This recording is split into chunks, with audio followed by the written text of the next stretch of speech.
Hey guys, this YouCanDoItTech here, starting a new channel, brand new channel. This is something I've been thinking about doing for a long time. Decided that I'm going to start videoing all my endeavors.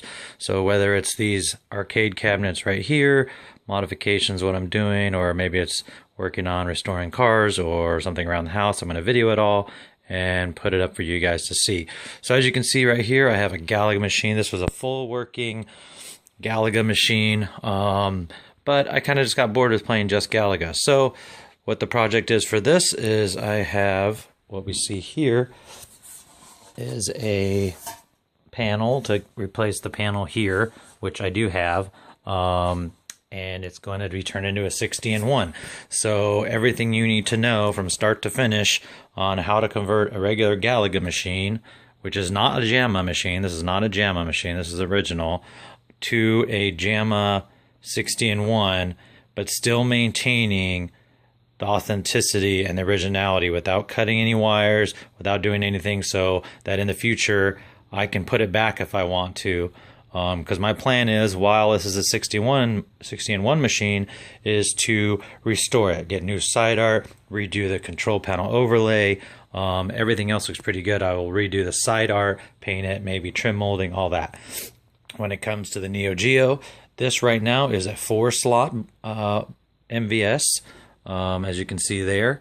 It doesn't have the light in the top because I took it out because the LED panels that light these up had a really bad high-pitched whining noise that was driving me nuts. So I'm going to install a standard fluorescent bulb up there, or maybe some LED bulbs or something to replace that.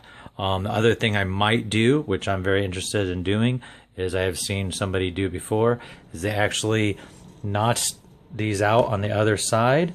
This is just pieces of white paper behind here. And they put in 6-inch or 7-inch LCD digital picture frames.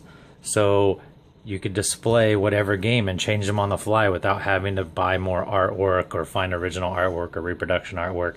And since this game is actually a multi-game, this is a 161-in-1 cartridge in there, I can display either maybe a list of all the different games so I know which one, or I can have it rotating between all the different games that are in the machine. So all I got to do is download the art onto my computer, upload it to a picture frame via SD card, and I can have these rotating and it'll look really cool. So I might do that.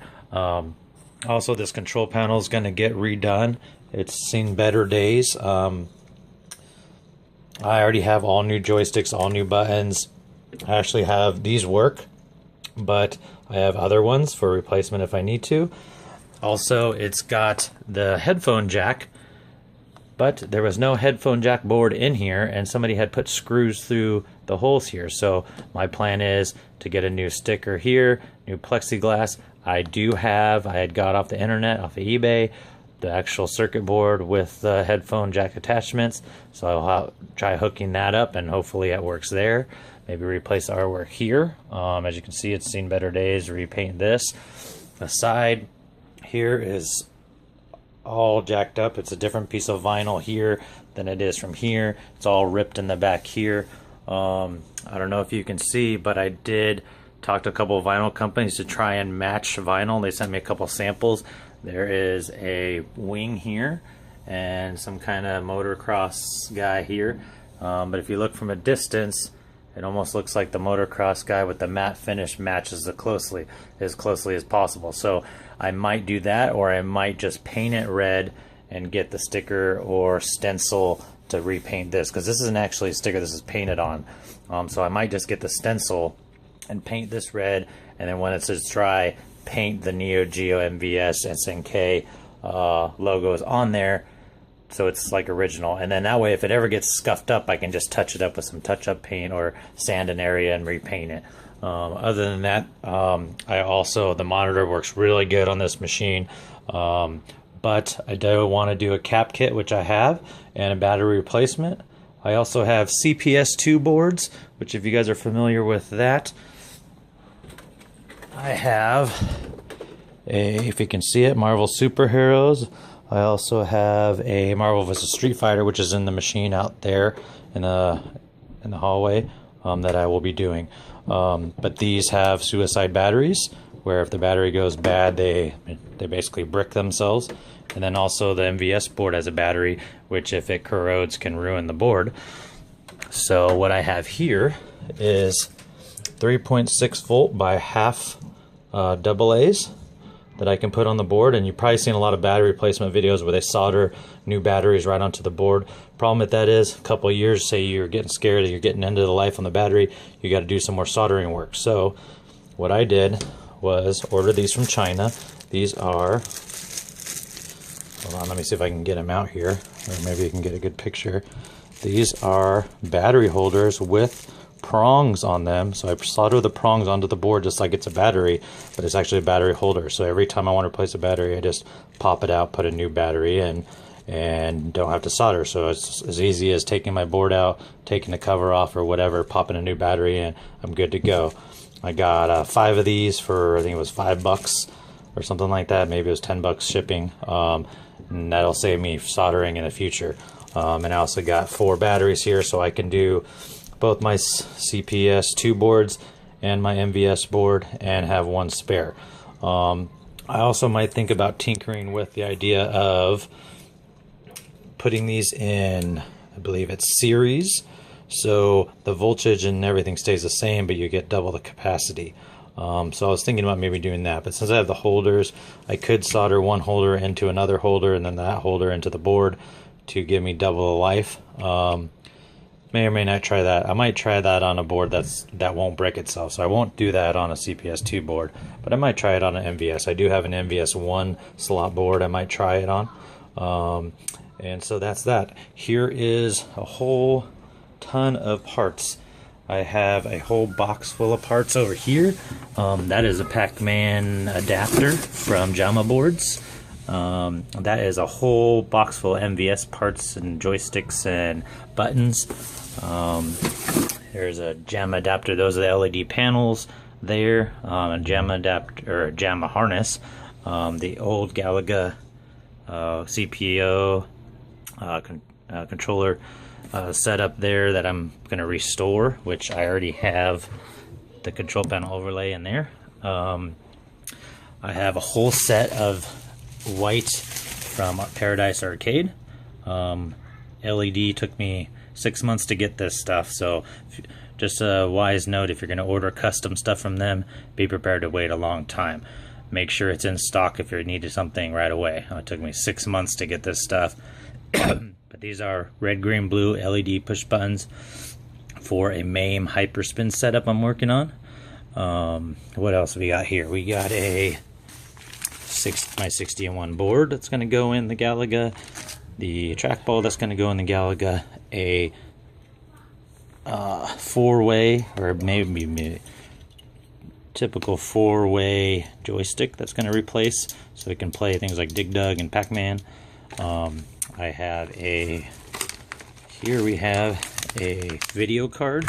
So for testing purposes, I just got this. So if I order a PCB off the internet, I can use my JAMA harness, hook up a simplified super gun to test out the boards and make sure they work and whatnot. In case I need to make an adapter for myself, I have a JAMA edge connector.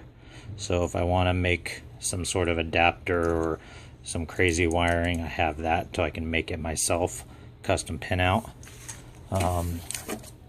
This is for the video card. I'd have to look at what this is exactly for, but most likely looks like it goes in one of these slots, so I'll have to figure out what these are for. I want to say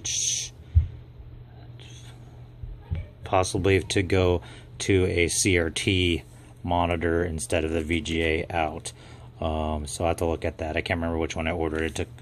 I thought I ordered one, it didn't come, and I realized I never clicked the buy button, so I had to order this one, and kind of just an impulse purchase because I figured I might need it. Sorry about my fingers there. I'm using my phone to do this because I don't have an expensive camera like a lot of you guys. So here we'll walk out the other room. So here we have the newest purchase. This is the POW machine, which is going to be turned into a CPS2 system. So these control panels going to be changed because it's going to need to be 6 buttons instead of 3. However, I did beat Marvel with only 3 punch buttons, which is pretty hard to do, but it can be done. So no kick buttons there. So I need to get a kick harness, and already talking to a couple places about getting new artwork for this machine. This is just a printout I made of the moves. So this marquee is going to be done, it lights up and all that, and the side work is going to be removed, and this is going to be turned into a Capcom machine. I'm not sure on the artwork yet how it's going to be done, but it's going to be turned into a multi CPS2 machine. It's got a 19-inch monitor, a little screen burn-in. The horizontal on this is off, so the players up here in the corner are cut off. So I've been trying to work on how to fix that. I figured out what I need to do to fix that, but the horizontal coil you have to adjust, which is in the back here. This, I don't know if you can see it, black thing right here, you put a tool down in there and you turn it to adjust the horizontal size. But it's so brittle that when you turn it, the metal just collapses and breaks. So I need to order a new one of those, probably from the real Bob Roberts. Other than that, it's got the normal controls here. As you can see, the original POW board there, and my CPS2 board. So I'm going to be mounting that in a way where I can change the games out very easily. It's got a newer power supply. The isolation transformer for the monitor is got, if you can see here, this wiggles, so it's kind of cracked or something. It still works, but I'm very wary of that. If that goes out, it might kill my monitor. So probably gonna end up replacing the isolation transformer for the monitor, as well as the horizontal adjustment coil. This is a CPS2 board. This is a Street Fighter in here right now. Got these off of eBay. I'll have to figure out the person I ordered from. They sell a lot of stuff on eBay. Says it's got a new battery, so I'm going to take it out and verify it's got a new battery. If it does, I will let you know who I got it from, so maybe you can buy things from them, because they both work perfectly. So I want to support them. Right now it's just hooked up with a JAMA connector. I originally had it sitting on here, but I was kind of wary of that falling. So for right now it's just laying on its side. The fan ports are still available, so it doesn't overheat. The fans are kind of loud, so might do something with some Dynamo or something in here to isolate the sound a little bit. Also, since this was just a POW, it only has 1 speaker, even though it's got 2 speaker grills. And CPS2 boards have audio RCA jacks, so I might install a set of speakers, stereo speakers for this machine. So stay tuned to that. If there's anything else you guys want to see or have questions about, I may not know it, but I'm pretty good about finding things out. Shout outs to Arcade Repair Tips, Samo1, and John's Arcade, and all those guys on there doing videos on YouTube, because you've really helped me out through all this tinkering. So hopefully I can do you guys justice and show you what I've learned just from learning on the internet. So that's pretty much all the projects I got going on right now. As you can see, I have boxes and boxes of parts, so it's going to take me a long time to get to everything, but I will video and upload as I go. And if you want a certain project to come first over another, let me know and I will do that one first. All right, thanks.